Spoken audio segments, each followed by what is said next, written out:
जाचक लिए हकारी दीनी निछावर कोटि विधि चिरुजी वहीं सुत चारी चक्रवर्ती दशरथ के। जय जय सिया राम। प्रिय भक्तजन, भ्रमर गजरोखा में आपका हार्दिक स्वागत है। पिछले अंक में आपने देखा कि जनक जी ने निमंत्रण भेजा राजा दशरथ के पास। सीताराम के विवाह की तैयारियां वहां शुरू थी।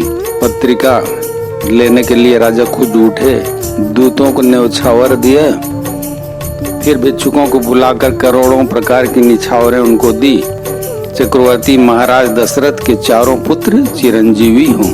कहत चले पहिरे पटनाना हर सिंहने गहे निशाना।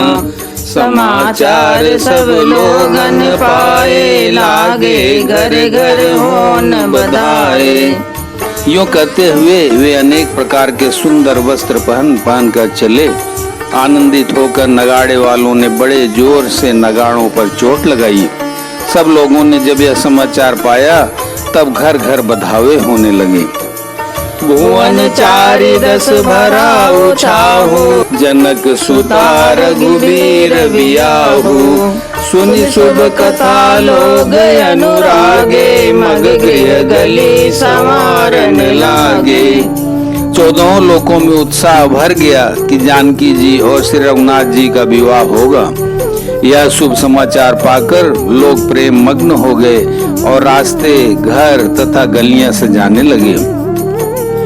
यद्यपि अवध सदैव सुहावनी रामपुरी मंगलमय पावनी।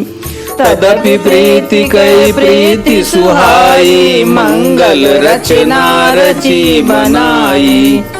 यद्यपि अयोध्या सदा सुहावनी है क्योंकि वह श्री राम जी की मंगलमयी पवित्र पुरी है, तथापि प्रीति पर प्रीति होने से वह सुंदर मंगल रचना से सजाई गई। ध्वज पताक पट चामर चारु छावा परम विचित्र बजारू।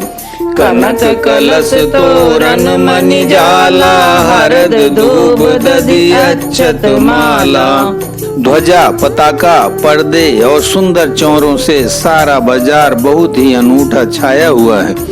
सोने के कलश, तोरण, मड़ियों की झालरें, हल्दी, दूब, दही, अक्षत और मालाओं से मंगलमय निज निज भवन लोगन रचे बनाई। बीती सिंची चतुर सम चौके चारु पुराई। लोगों ने अपने अपने घरों को सजाकर मंगलमय बना लिया। गलियों को चतुरसम से सींचा और द्वारों पर सुंदर चौक पुराए। चंदन, केसर, कस्तूरी और कपूर से बने हुए एक सुगंधित द्रव को चतुरसम कहते हैं। जाता जोत जोत मिली भामिनी सजी नव सप्त सकल दुति दामिनी। विदु बदनी मृग सावक लोचनी निज स्वरूप रतिमानु विमोचनी। बिजली की सी कांति वाली चंद्रमुखी, हरिण के बच्चे के से नेत्र वाली और अपने सुंदर रूप से कामदेव की स्त्री रति के अभिमान को छुड़ाने वाली सुहागिनी स्त्रियां सभी 16 श्रृंगार सजकर जहां तहां झुंड की झुंड मिलकर गावई मंगल मंजुल वाणी। सुनि कलरव कल कंठ लजानी। गोप भवन की मिजाई बखाना विश्व विमोहन रचो बिताना। मनोहर बाणी से मंगल गीत गा रही हैं, जिनके सुंदर स्वर को सुनकर कोयलें भी लजा जाती हैं। राजमहल का वर्णन कैसे किया जाए, जहाँ विश्व को विमोहित करने वाला मंडप बनाया गया है। मंगल द्रव्य मनोहर नाना राजत बाजत विपुल निशाना। कतहु बिरद बंदी ओ चरही कतहु वेद धुनि भूसुर करही। अनेकों प्रकार के मनोहर मांगलिक पदार्थ शोभित हो रहे हैं और बहुत से नगाड़े बज रहे हैं। कहीं भाट बिरदावली कुल कीर्ति का उच्चारण कर रहे हैं और कहीं ब्राह्मण वेद ध्वनि कर रहे हैं। गावई सुंदरी मंगल गीता, लय लय नाम राम अरु सीता। बहुत उछाह भवन यति तोरा, मानव उमगी चला चहुओरा। सुंदरी स्त्रियां श्री राम जी और श्री सीता जी का नाम ले लेकर मंगल गीत गा रही हैं। उत्साह बहुत है और महल अत्यंत ही छोटा है, इससे उसमें न समाकर मानो वह उत्साह आनंद चारों ओर उमड़ चला है। शोभा दशरथ भवन कई, को कभी बरने पार। जहाँ सकल सुर शीस मणि, राम लीन अवतार।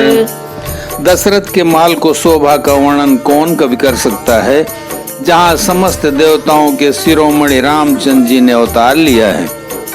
भूप भरत पुनि लिए बुलाई, है गए संदन साजू जाई। चलऊं बेगी रघुबीर बराता, सुनत पुलक पूरे दो भ्राता। फिर राजा ने भरत जी को बुला लिया और कहा कि जाकर घोड़े हाथी और रथ सजाओ, जल्दी रामचंद्र जी की बारात में चलो। यह सुनते ही दोनों भाई भरत जी शत्रुघ्न जी आनंद बस पुलक से भर उठे। भरत सकल साहनी बुलाए, आय सुदीन मुदित उठी धाये। रचि रुचि जीन तुरग तिन साजे, बरन बरन बर बाजी विराजे। भरत जी ने सब साहनी घोड़साल के अध्यक्ष बुलाए और उन्हें घोड़ों को सजाने की आज्ञा दी। वे प्रसन्न होकर उठ दौड़े। उन्होंने रुच के साथ यथा योग्य जीने कसकर घोड़े सजाए। रंग रंग के उत्तम घोड़े शोभित हो गए। सुबग सकल सुठी चंचल करनी, अययुव जरत धरत पग धरनी। नाना जाति न जाहि बखाने, निधरि पवन जनु चाहत उड़ाने। सब घोड़े बड़े ही सुंदर और चंचल करनी चाल के हैं। वे धरती पर ऐसे पैर रखते हैं जैसे जलते हुए लोहे पर रखते हों। अनेकों जात के घोड़े हैं जिनका वर्णन नहीं हो सकता। ऐसी तेज चाल के हैं मानो हवा का निरादर करके उड़ना चाहते हैं। तीन सब छैल भय असुआरा, भरत सरिस भय राजकुमारा। सब सुंदर सब भूषण धारी, कर सर चाप तोन कटि भारी। उन सब घोड़ों पर भरत जी के समान अवस्था वाले सब छैल छबीले राजकुमार सवार हुए। वे सभी सुंदर हैं और सब आभूषण धारण किए हुए हैं। उनके हाथों में बाण और धनुष हैं तथा कमर में भारी तरकस बंधे हैं। छरे छबीले छयल सब, सूर सुजान नवीन। जुगपद चरे असवार प्रति, जयसि कला प्रवीण। सभी चुने हुए छबीले छैल सूरवीर चतुर और नवयुवक हैं। प्रत्येक सवार के साथ 2 पैदल सिपाही हैं जो तलवार चलाने की कला में बड़े निपुण हैं। बांधे बिरद वीर रन गाड़े, निकसी भये पुर बाहिर ठाड़े। फेरई चतुर तुरग गति नाना, हर सही सुनि सुनि पनव निशाना। सूरता का बाना धारण किए हुए रणधीर वीर सब निकलकर नगर के बाहर आ खड़े हुए।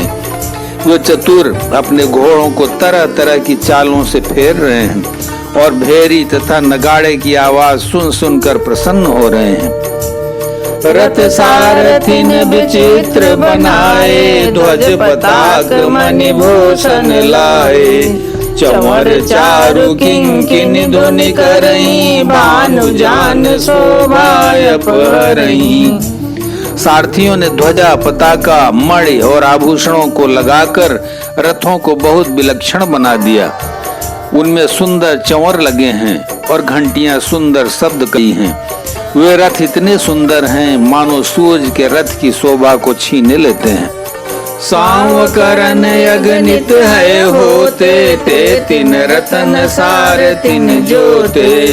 सुंदर सकल अलंकृत सोहे, जिन्हि बिलोकत मुनि मन मोहे। अगणित श्याम कर्ण घोड़े थे, उनको सारथियों ने उन रथों में जोत दिया है, जो सभी देखने में सुंदर और गहनों से सजाए हुए सुशोभित हैं, और जिन्हें देखकर मुनियों के मन भी मोहित हो जाते हैं। जे जल चलई थलई की नाई, टापन बूढ़ बेग अधिकाई।